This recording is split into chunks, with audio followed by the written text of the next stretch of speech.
Shooting সেটে অসুস্থ, হাসপাতালে ভর্তি পরিণীতার দাদু সুব্রত গুহ রায়। বিস্তারিত জানতে ভিডিওটি দেখুন। দীপাবলির দিন পরিণীতা ধারাবাহিকের শুটিং চলাকালেই আচমকাই অসুস্থ হয়ে পড়েন অভিনেতা সুব্রত গুহ রায়। খাওয়া দাওয়া অনিয়ম এবং হঠাৎ পেটে ব্যথার কারণে তাকে তড়িঘড়ি হাসপাতালে ভর্তি করতে হয়।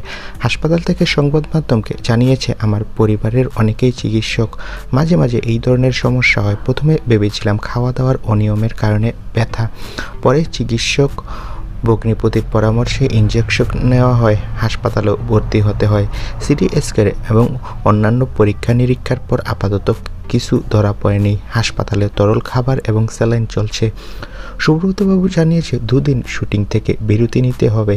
দর্শকরা আমার জন্য চিন্তিত হবেন না, তাই সমাজ মাধ্যমে নিজের অবস্থা জানালাম। ভক্তদের জন্য সুখবর, অভিনেতা ধীরে ধীরে সুস্থ হয়ে উঠছেন এবং শীঘ্রই শুটিংয়ে ফিরবেন। তো বন্ধুরা, তোমরা কেউ তার জন্য দুশ্চিন্তা করো না। তোমাদের কার কার পরিণীতার দাদুর অভিনয় ভালো লাগে কমেন্ট করে জানাও। ধন্যবাদ।